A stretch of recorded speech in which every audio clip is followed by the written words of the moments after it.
I want to tell you a couple of quick news stories. You guys know that have been here for a while. Those that are new, make sure that you understand. I try to pour through some of the news articles and the things that are going on, weed through some of the junk and the nonsense, and make sure that I bring you guys some of the current events. Like I can teach you a topic, and certainly we'll be teaching a little bit tonight, but I like to kind of bring up some of those current events that are happening that are affecting you guys as creative real estate investors, whether you're just getting started or it's whether you're doing something consistently now, so that you know what's going on, okay? Because these things will affect oftentimes the decisions you make and the directions you go with your business. So the first one is that the House has passed a Dodd-Frank replacement. Okay, now it hasn't totally obliterated Dodd-Frank, though many of us would love for that to be the case. But Dodd-Frank, the biggest problem with Dodd-Frank was probably Chris Dodd and Barney Frank, but that's a whole other story, right? Okay, but the biggest problem with Dodd-Frank was that it made all these, you guys remember the whole too big to fail and trying to keep, the whole market crash from happening again. And so they were trying to put all these regulations on banks saying that,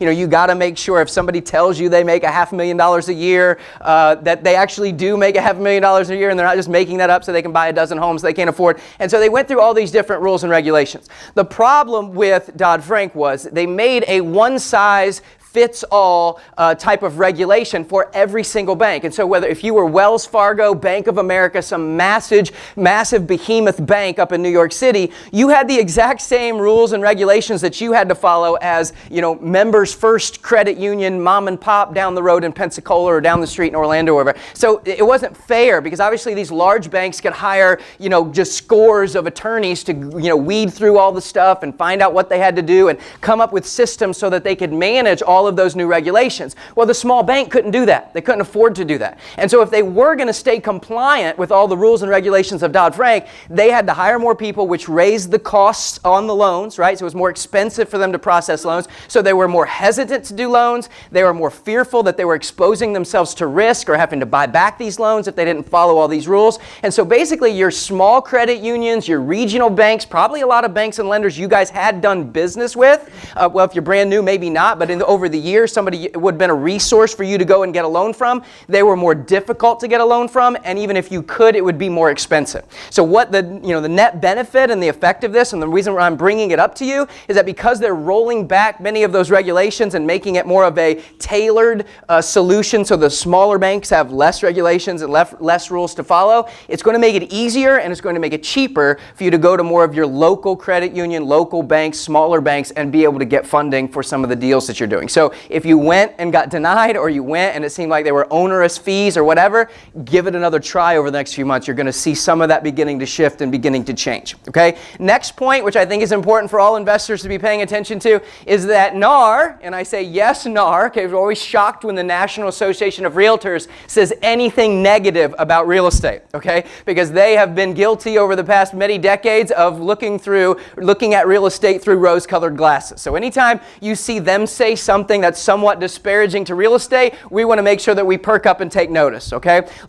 You've heard me make some references and jokes about Lawrence Yun, who's been the chief economist for N.A.R for quite some time, and he was one of the many who had egg on his face when the market crashed, like all these companies that gave it AAA rated paper on all these mortgages that were just absolute junk, right? That was kind of the same situation with N.A.R, where they said, oh yeah, real estate's great, all the fundamentals are great, until everything crashed and everything burned. So it was pretty clear that they didn't really know what they were talking about. So they're looking at things a little more pragmatically, maybe a little bit more cautiously, and I think they're a little bit more realistic with the way they analyze and look at real estate these days. And so basically they came out and said that the run-up in home prices is not sustainable. Now when you hear a quote like that, you might, oh my goodness, Chicken Little, sky is falling, are we going back to where we were in '08?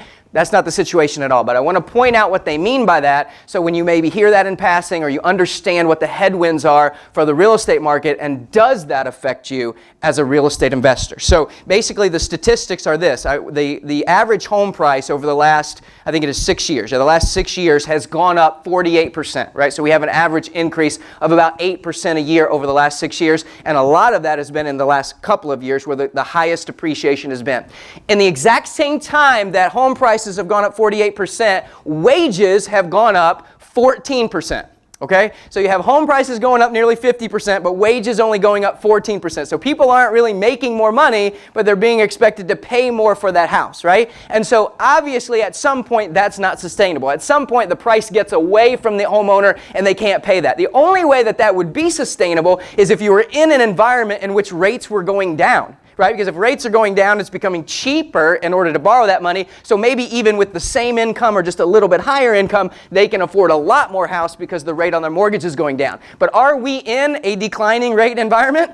No, we're in an increase in rate environment. So now you've got borrowed money becoming more expensive, you have the price of homes going up, but you have the income not keeping up with it. Okay, so it should just be common sense and very obvious. So thankfully, Lawrence Yun and N.A.R is actually paying attention with reality glasses on. This increase in home prices is unsustainable. Okay, unless we just had some massive spike in income, you're going to start seeing the statistics as they start releasing them are going to start coming down. Right, you're going to start seeing maybe 1, 2, 3% type appreciation, whereas over the last 6 years has been much more than that. Now, does that matter, right? Does that matter to you? I would propose to you that as creative real estate investors, it should not matter to you. As you heard me say a few months ago when we were talking about analyzing rentals and how we analyze rentals, appreciation should be the bonus. Appreciation in real estate should be the cherry on the top. It should not be your focus. It should not be the reason you buy something. What we teach here and what I will always teach here are creative real estate investing strategies. It is buying from, what we're going to be talking about tonight, negotiating with and buying from motivated sellers. It's buying homes for pennies on the dollar, right? It's buying things. If you buy at 50 cents, 60 cents, 70 cents on the dollar, then it doesn't matter if over the next 10 years it goes up 3%, 5%, or 8%. Obviously, we'd all love 8%, but even if it flatlined, you're still going to be sitting on a pile of equity. You're going to be sitting on way more cash flow than you would be if you had paid retail. What most traditional run-of-the-mill, investor's going to do is I'm going to buy it at retail.